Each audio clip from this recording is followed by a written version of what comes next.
Well, I'm Chris, and this is my buying used Nitro RC off of eBay video. And this is a Nitro 4Tech, and this one is in pieces. So in this video, we're exploring if you should ever buy a used Nitro car that somebody has taken apart.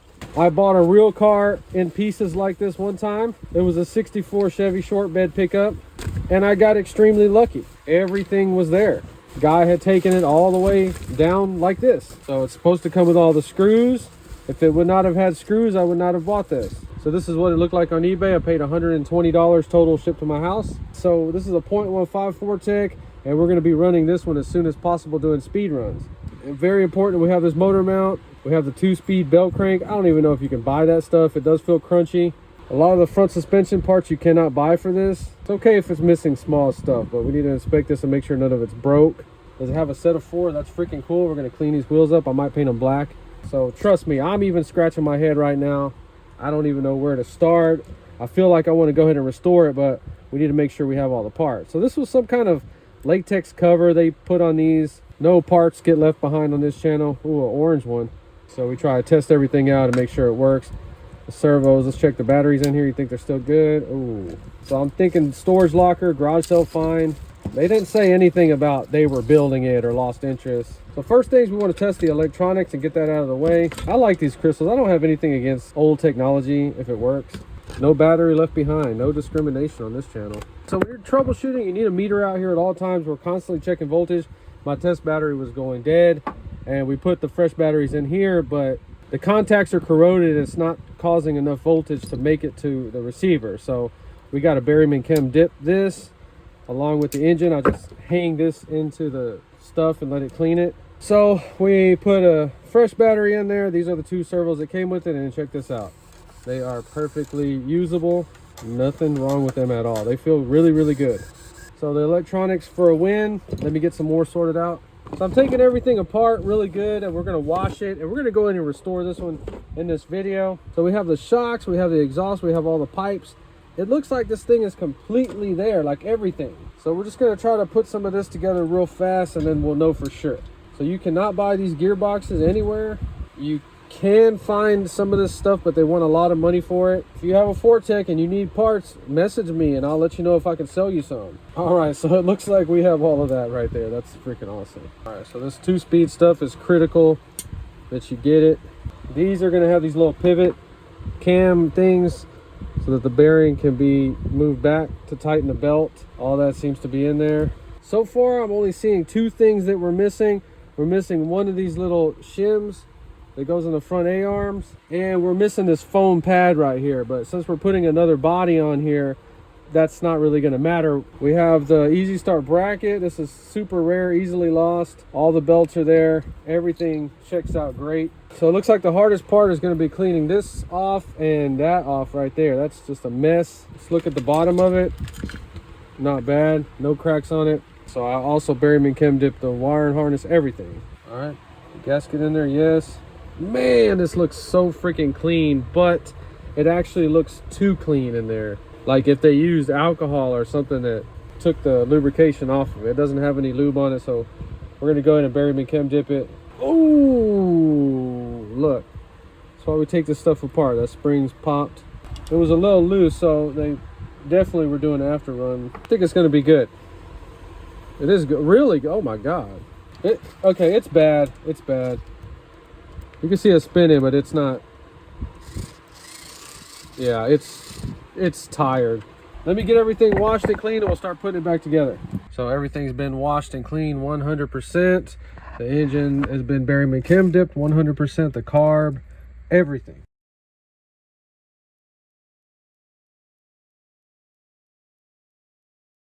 The 0.15 is all oiled up and ready to go. So everything's just been dried with the air compressor. So we're just gonna start putting this thing together, and we're gonna stop when things get weird or crazy. So I've already tried getting some of that crap off, but this is gonna be the hardest part of the job. Let me get that done.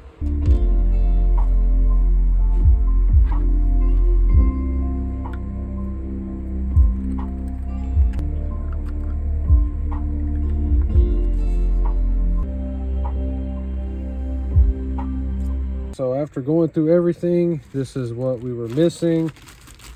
An air filter. So it didn't have the sponge in it. We did have the outside of it, and one of these was broke on the back.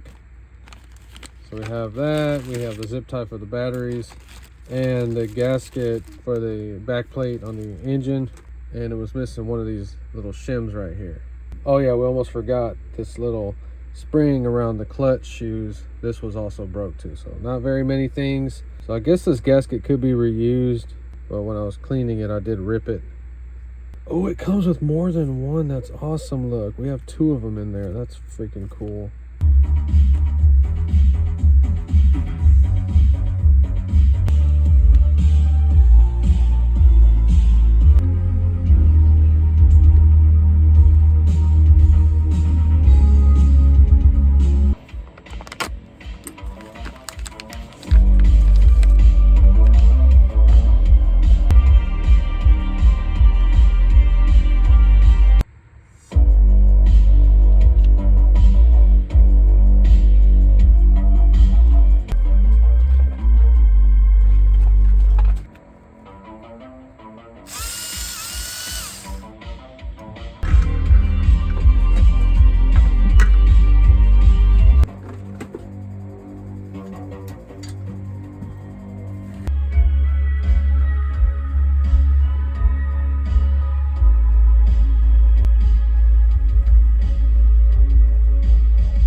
So the most difficult thing about the Fortec is if you take it down like this, adjusting the rear brake.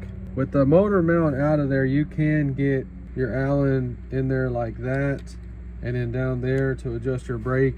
And with this little cover piece off, okay, so you're gonna have to square that brake pad.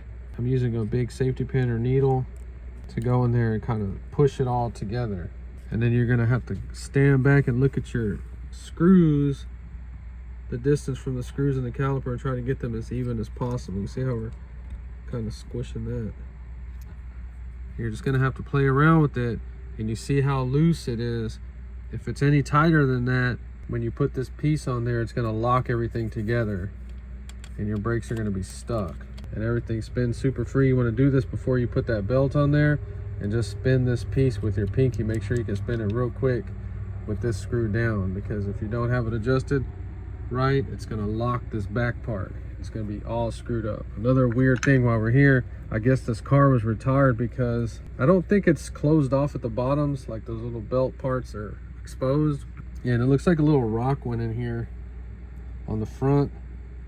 You see how that's smashed right there? And it locked the front differential. So see, imagine it turning, it actually gets stuck right there and it will not turn. It's completely locked because something wedged it up against that piece in there. I'm thinking that's what happened to this car, why they took it apart. Anyway, you see the progress on there? This is where you're gonna spend the most of the time. Let me get some more on there.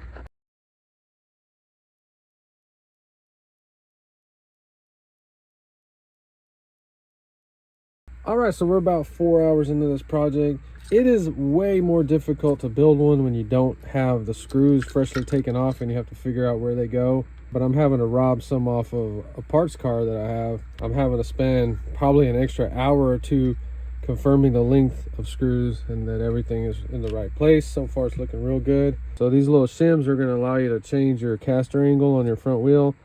See how it moves it forward.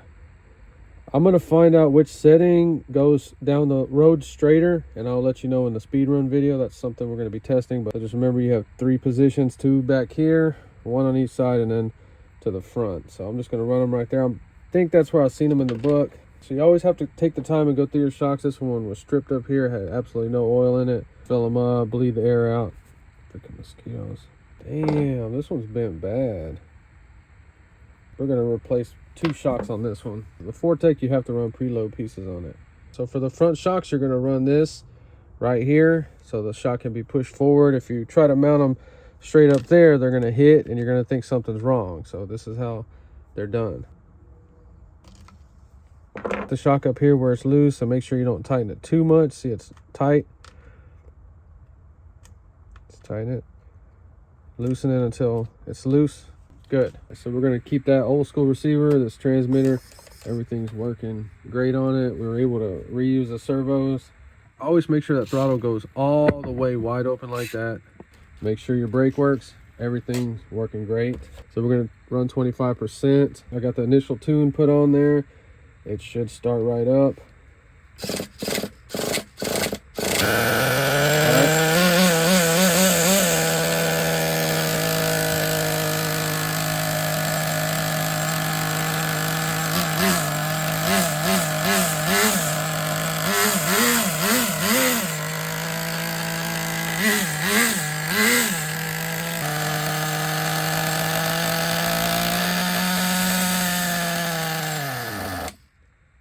Oh, that was weird.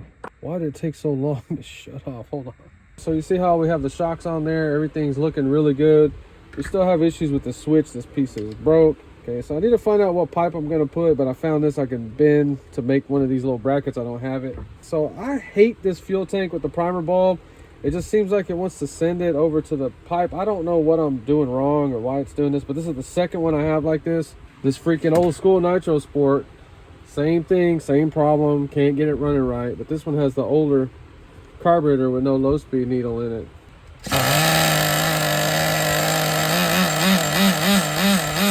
Hey, it runs so much better.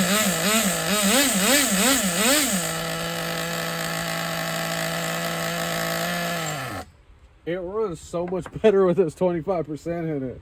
So the next Fortec video is going to be the Tamiya body and fitting it on here, figuring out what we have to do with the posts. I can't wait to get this one out there running and testing, speed running, everything coming soon on this one. And this thing came out great. Let me know about that 25% 33. Maybe I'm not supposed to run it in this 0.05. I don't know yet. But if you enjoyed this video, please like and subscribe, and thanks for watching.